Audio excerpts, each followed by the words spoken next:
على علي حسن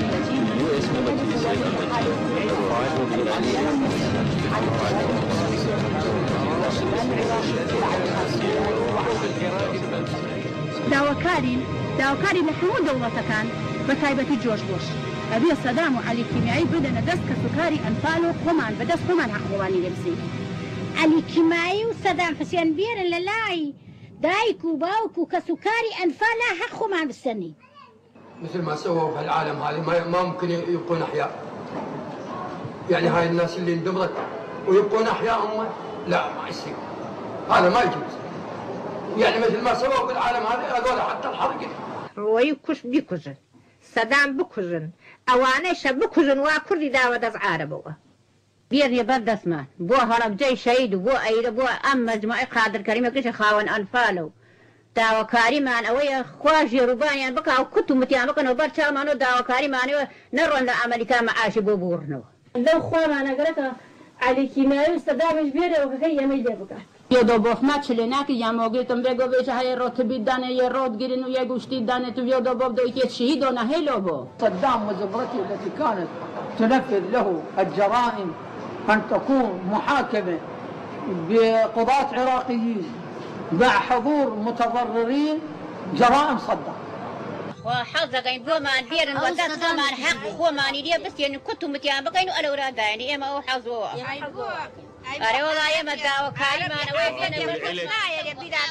ولبوش الصغير ذاك أبوه تشلب الأكبر منه ما قدر يزيح لصدام حسين فالأصغر منه سيسحق ويهزم وبالتالي ستضحك عليه في الدنيا.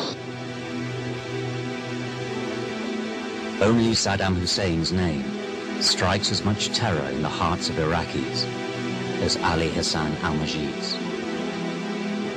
Ali Hassan al-Majid is Saddam's cousin. He was born in 1941 in the village of Auja in Tikrit.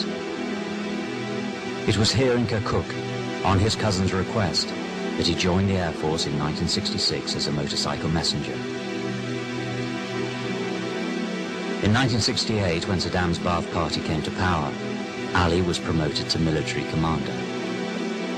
A colleague who served with him in the army remembered him as a troublemaker, whose nickname was Al-Maloon, the Damned, and that he was often confined to base for misconduct.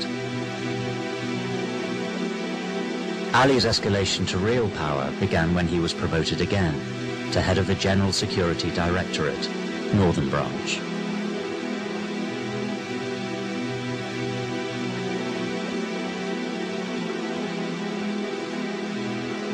From early on, his unparalleled cruelty had made him a valuable tool for repression.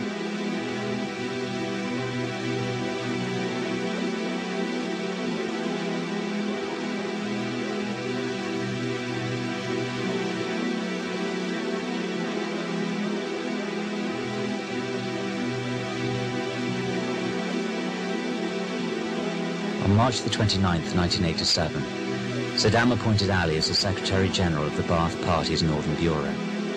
Ali was now the strongest man in Iraq, after Saddam himself.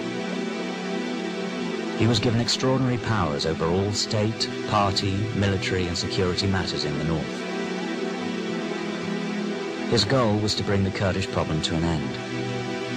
Commanding from the Kurdish city of Kirkuk and using the Iran-Iraq wars as shield, Ali began a well-drawn plan of genocide against the Kurds, called Anfal.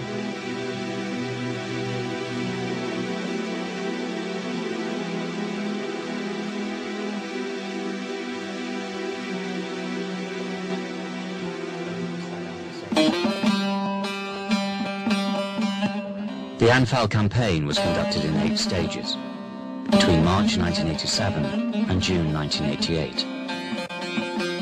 The first stage took place in the Javayeti Valley in Kirkuk province, and the last stage of the Anfal was in the Badinan region.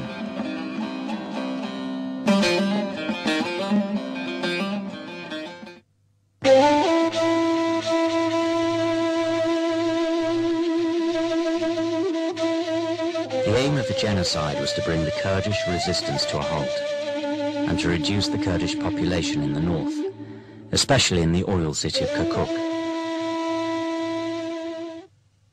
بتيارو بجيشي بريو بدبابو بعسكري دولة كان هاتن شو الترف دي كمان ينقردو سرمان بو سدام بيو ومال مانيش بو دولة كرد كأيامي أنفال كرد لتشما كان بمان كوبتر قسمانية كتاح خراوة بي خاتي خراوة هاتي نديك كاتي هاتي نديما تحت كراوة ما ينولو تشما تابياني بياني بارمانيان كتبو تشمار هشتر خيزان لجيات شابوري اللي كماية جمع للاي قسركيا كردت يجير خوروا تياري جاوة كد ما يبنو لسلمان اللي كنا لنا قموبية كوا خوايا خبرتها برسياري دوزاري ما أو برخورو روزانا ما سيسابون وين حقوم ما سيسابون يداتي ما شو جزن رمضان دايان في مانوت يان قرأت أنا تسل شو تعزيم تان بوين ليه تان دين يانان تان بوينين تعزيم تان بوين ليه تان دين يانان تان في نغير خالقا قوتي ولا باوكم خلق ليدان معني نان مان مغنيه هلا والله حبدك زايز أيلا بمانا أم حبدك سجدان ويكو خزاني سيما هسي ما لقى ما أقول معنا ياما إذا خو مداك حاليا برازيلك ما جيرا خسيانات إن دول حبدك كسا اختيار باك مداك ما باك مدة نوصلنا كشتي ولا أمانة دوارك جوتشكي أقول أم بلوكة شو جوتشكي هيا وهابة ترسين ماني كده أمانة بلوكة جوتشكي قصنا كان بخاطر خوا سلام مثل شو مانكا كتب كرة كي كفتي لا يبيعوا كذا ما بيتعرق دايلي يوارا هاورديان كتب كرة عينا كبنا يدادا وسيارات الشنوان بابروينوا أيدكم كوا سيارو شنو منايا بخواجنا كان هل الشق داركل زنتي عدد برا خرمان قورا هوا دارك شتيانتي ولا رانك يا سفر قش يسوي خوات حشتيان نويان ديانا ناوبان عربانكو فاري أنا دادو زلنا كبير يوني أنا والكاسي مع ذات نورت بس تسيت أنا وخركك جوالا دولار يوا قلت أنا ليه قشتي وتعودم سر الشوا قوم دين أنا سوكا من التكانو وقي ودم يوبي عفتك قارك اللي قلت كابي شن زن مناري بيلا بنزرقو فريدا يجي من فين بكم أمحمك كرمان كوا أمحمك برامان كوا بيومان كوا فرمود أمحمك جنا جنجي يما قشتي بهزارها جن ما كوجيا ببيا بلاش ببيا هيش توانية لبر أوي بيومان ما ها قصينا شريني أنا خسر دوامان أماني أنكشت يسي جن ما لدولتك أنا جن ما أنفال كراوة لدولتك أنا